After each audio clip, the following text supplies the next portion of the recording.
I found very sexy messages to another woman on the guy's phone. I never thought I would find myself in this situation, standing alone in the kitchen, clutching my boyfriend's phone with trembling hands and a heart on the verge of breaking. Trust was always the cornerstone of our relationship, or at least that's what I believed. We had built a life together over the past 6 months, a short yet intense period where we shared everything from mundane daily chores to the monumental life event of expecting a child together. He moved in, became a part of my son's life from a previous relationship, and now we were preparing to welcome our own child into the world. Everything seemed perfect on the surface, but deep down, I felt a nagging sense of unease. The first time I checked his phone was when I saw him sad. Instead of relying on my support, he turned to his ex-girlfriend. It hurt deeply, but I tried to understand. Maybe they had unresolved issues, maybe he needed closure. But the annoying feeling in the stomach did not disappear. When I argued with him about it, he brushed it off, saying I could look at his phone anytime if it made me feel better. It was meant to be a reassurance, a gesture of transparency, but in reality it was more like a red flag waving in the distance, warning me of things I wasn't ready to see. A few days ago, his phone lay innocently on the kitchen counter, charging. I was just passing by, minding my own business, when a notification popped up. It was from a female friend of his, someone I knew casually but didn't think much of. She had asked him how to build a website for her new cleaning business. It seemed harmless enough, but curiosity got the better of me. I picked up his phone and started scrolling through their conversation. What I found made my stomach churn. His response to her innocent question was anything but professional. He suggested she advertise herself naked and bent over, making crude jokes about her new business. I read it twice, hoping I had misunderstood, but there it was, plain as day. He had taken something as innocent as a business inquiry and turned it into a vile, sexual conversation. As I scrolled further, the messages became more explicit. He described in detail how he liked blowjobs, shared a meme about it, and then another one about wanting to dump a load in the dishwasher, a thinly veiled metaphor for her, given her new cleaning venture. My hands trembled as I continued to scroll. There was an encrypted text with another woman, which made my heart race even faster. What was he hiding? And then there were texts with a third woman who referred to me as his baby mama. The casual disrespect in those words made my blood boil.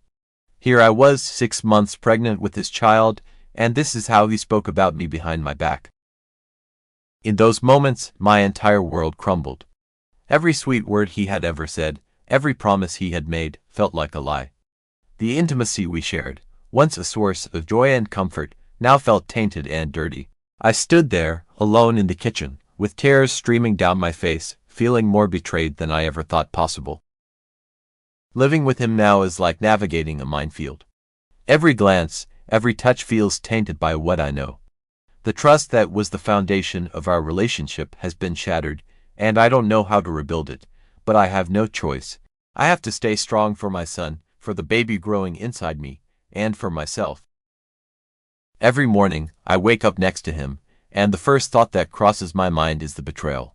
The pain is like a physical ache in my chest. I go through the motions making breakfast, getting my son ready for school, working my full-time job, but everything feels heavy and slow, like wading through molasses. The betrayal weighs on me, a constant presence in the back of my mind. When he walks into the room, I feel a mix of anger and sadness. I watch him interact with my son, knowing the man I see now is not the man I thought he was. The nights are the worst. Lying next to him in bed, I can't help but replay the messages I read over and over in my head. The raw, explicit words he shared with those women make me feel physically sick. I find myself staring at the ceiling, tears slipping silently down my cheeks as I wonder how we got here. I try to keep things normal for my son. I make his favorite pancakes in the morning, help him with his homework, and read him bedtime stories at night. His innocent laughter and bright eyes are the only things keeping me grounded. But every time my boyfriend joins us at the dinner table or offers to help with bedtime, I feel a pang of resentment. How can he act so normal, so loving, when I know what he's done? There are moments when I want to confront him, scream at him, demand answers, but I'm scared. Scared of what he might say, scared of the consequences, scared of breaking the fragile semblance of normalcy we've managed to maintain. I've thought about leaving, but where would I go? I'm 6 months pregnant, facing a cesarean section, and have nowhere else to turn. The thought of being alone, raising 2 children on my own, is terrifying. I try to focus on the positives, the things I can control. I immerse myself in work, pouring my energy into projects and deadlines. It's a welcome distraction, a brief respite from the turmoil in my personal life. But even at work, I find it hard to concentrate. My mind keeps drifting back to those messages, the betrayal, the hurt.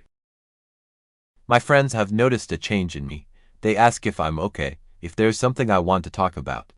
I smile and tell them everything's fine, but I can see the concern in their eyes. I don't want to burden them with my problems, don't want to admit how broken I feel, so I keep it all inside, plastering a smile on my face and pretending everything's okay. One evening, after a particularly rough day at work, I come home to find my boyfriend cooking dinner. The smell of garlic and herbs fills the kitchen, and for a moment, I almost believe things could be normal again. He looks up and smiles at me, a genuine, warm smile that makes my heart ache. I want to believe in that smile, want to believe in the love we once shared. But the memories of those messages are like a dark cloud hanging over us, impossible to ignore. As we sit down to eat, I can't help but watch him, searching for any sign of remorse, any hint that he knows I've seen his betrayal. But he's the same as always, charming, attentive, loving.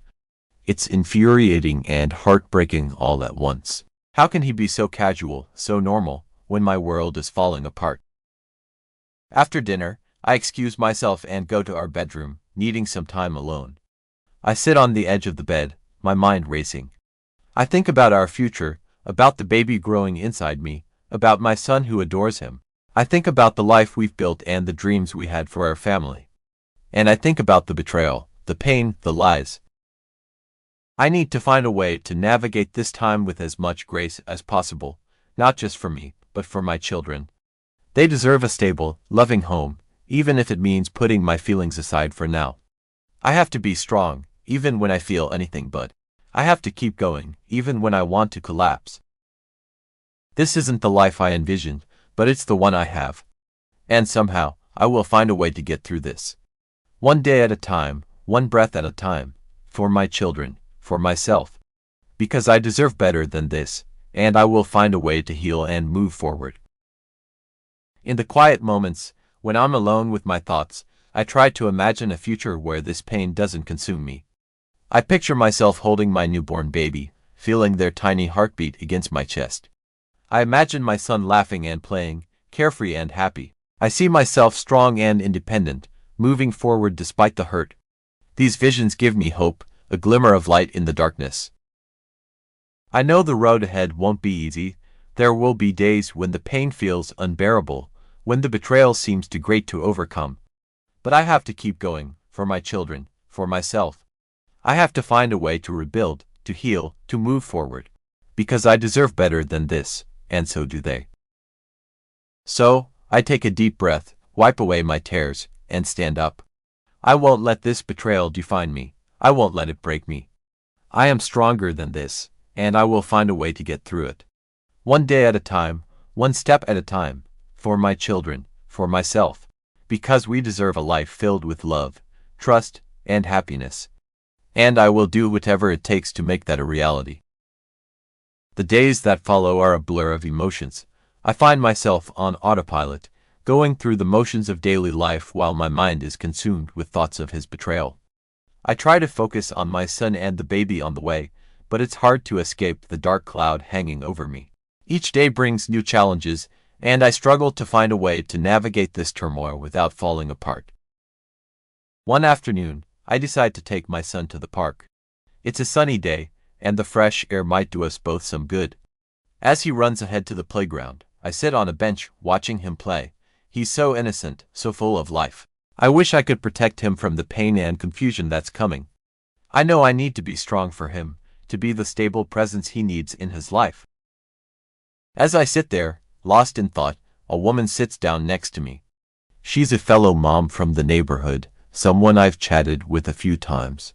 She asks how I'm doing, and for a moment, I consider telling her everything, but I hesitate. Instead, I smile and say, I'm fine, just a bit overwhelmed with everything going on. She nods, understanding. If you ever need to talk, I'm here, she says. Her kindness brings tears to my eyes, and I thank her, grateful for the offer of support. That evening, as we're getting ready for bed, my boyfriend comes into the bedroom and sits down next to me. He looks at me with concern, and for a moment, I wonder if he knows I've seen the messages.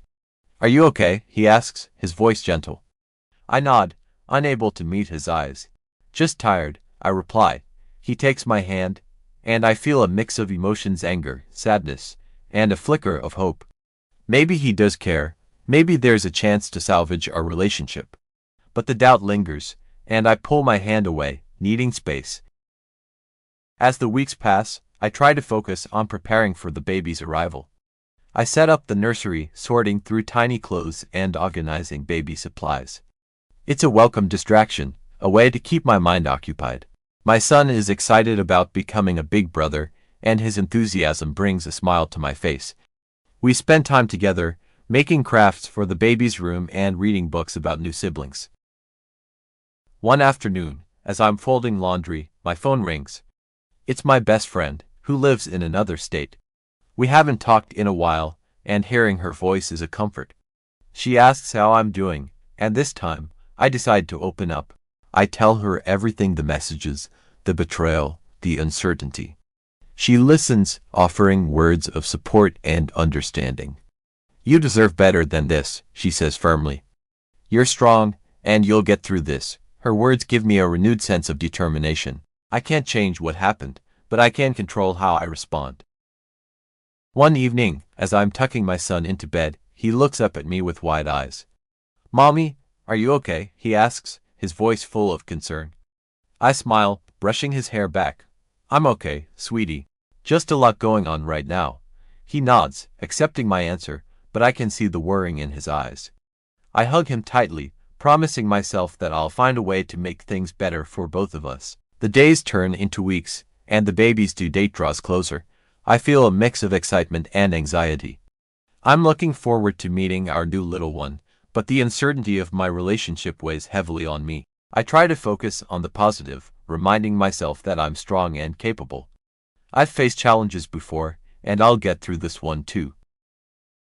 One evening, as I'm sitting on the couch, my boyfriend joins me. He looks at me with a serious expression, and I feel a knot of anxiety in my stomach. We need to talk, he says quietly. My heart races as I brace myself for whatever he's about to say. I've noticed you've been distant lately. Is everything okay? He asks. I take a deep breath, deciding it's time to confront the issue head on. I found the messages, I say, my voice trembling. The ones with those women. I know what you've been doing. His face pales, and he looks away, guilt written all over his features. For a moment, there is silence. Then he speaks, his voice barely above a whisper. I'm sorry. I never meant to hurt you. The words feel hollow, and I can't hold back the tears any longer. How could you do this to us? To our family, I ask, my voice breaking. He reaches out to touch my hand, but I pull away. I don't know what to say. I messed up, and I'm so sorry, he says, his voice filled with regret. I look at him, searching for any sign of sincerity. Do you even understand how much you've hurt me? I ask, my voice filled with pain. He nods, tears in his eyes. I know I've destroyed your trust, and I don't know how to make it right. In that moment, I realize that forgiveness won't come easily. The pain is too fresh, the betrayal too deep. But I also know that I can't let this define me. I have to be strong for my children, for myself. I take a deep breath, finding the strength within. I need time, I say finally. Time to heal, time to figure out what I want. He nods, understanding. I'll give you all the time you need, he says quietly. The days that follow are a mix of emotions. I feel a glimmer of hope, but the pain is still there, a constant reminder of the betrayal. I try to focus on the positive, on the future. I spend time with my son, preparing him for the arrival of his new sibling. We talk about the baby, imagining what they'll be like and how our family will change. One afternoon, as I'm sitting in the nursery, folding tiny clothes, My son comes in and sits next to me.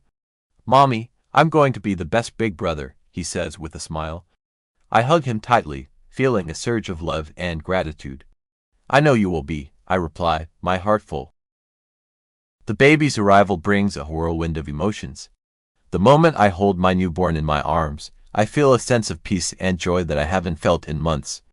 The love I have for this tiny, fragile being is overwhelming, and in that moment, I know that everything will be okay. I'm stronger than I ever realized, and I will find a way to navigate this new chapter in my life. The weeks that follow are filled with sleepless nights and endless feedings, but also moments of pure happiness. My boyfriend steps up, helping with the baby and our son. He's trying, I can see that, but the trust is still fragile. We have a long road ahead, but for now, I focus on the present, on the love I have for my children and the strength I've found within myself. As time goes on, I start to rebuild. I take it one day at a time, finding joy in the little moments and leaning on my support system. I reconnect with friends, open up about my struggles, and find solace in their words of encouragement. I also start therapy, finding a safe space to explore my feelings and begin the healing process. Slowly but surely, I start to see a light at the end of the tunnel. I'm not the same person I was before, but I'm stronger, more resilient. I've faced betrayal and heartbreak, but I've also found a new sense of strength and determination. I know that whatever the future holds, I can handle it. One evening, as I'm sitting on the porch, watching the sunset, my son comes and sits next to me. "Mommy, you're so strong," he says, looking up at me with admiration. I smile, feeling a warmth in my heart. "Thank you, sweetie. And so are you," I reply, hugging him close. The journey hasn't been easy, and there are still days when the pain feels overwhelming. But I've learned to find joy in the little moments, to appreciate the love and support of those around me. I've learned that I am enough, that I am strong and capable, and that I can overcome anything. As I watch my children grow, I'm filled with hope for the future. I don't know what lies ahead, but I do know that I have the strength to face it. I've been through the darkest of times, but I've come out the other side stronger and more determined than ever. This isn't the life I envisioned, but it's the one I have, and I'm determined to make the most of it. For my children, for myself, for the future. Because we deserve a life filled with love, trust, and happiness. And I will do whatever it takes to make that a reality. As the months pass, I continue to navigate the complexities of my relationship. There are good days and bad days, moments of hope and moments of doubt. But through it all, I remain focused on my children and their well-being. They are my anchor, my reason for pushing forward. I start to find small ways to reclaim my sense of self. I take up yoga, finding solace in the quiet moments of meditation and the physical strength it brings. I reconnect with old hobbies, like painting and reading, finding joy in the things that once brought me happiness. These activities become my sanctuary, a place where I can escape from the turmoil and find peace. One evening, as I'm painting in the living room, my boyfriend comes and sits next to me. He watches me for a while, then speaks. "I miss this side of you," he says softly. I look at him, feeling a mix of emotions. "I'm trying to find myself again," I reply, my voice steady. He nods, understanding. "I'm here for you, whatever you need," he says. It's a small gesture, but it means a lot. It shows that he's willing to support me in my journey, even if it means giving me space. We start to have more honest conversations, opening up about our feelings and fears. It's not easy, and there are times when the pain resurfaces, but it's a step towards rebuilding trust. I tell him about the therapy sessions, about the things I'm learning and the progress I'm making. He listens, offering support and understanding. As the months turn into a year, I start to feel a sense of healing. The pain of the betrayal is still there, but it's no longer the all-consuming force it once was. I've learned to find strength within myself, to rely on my own resilience and determination. I've built a support system, surrounded myself with people who love and uplift me. One day, as I'm watching my children play in the yard, I feel a sense of peace wash over me. I realize that I've come a long way, that I've faced incredible challenges and come out stronger on the other side. I'm not defined by the betrayal, but by the strength I've found in the aftermath. I know that the road ahead will still have its challenges, but I'm ready to face them. I've learned to trust myself, to believe in my own strength and resilience. I've found a sense of hope and determination that will guide me through whatever comes next. As I stand there, watching my children laugh and play, I feel a sense of gratitude. I'm grateful for the journey, for the lessons learned, and for the strength I've discovered within myself. I'm ready to embrace the future, whatever it holds, with hope and determination. Because I know that I am strong, I am capable, and I can overcome anything. And that is a powerful, beautiful thing.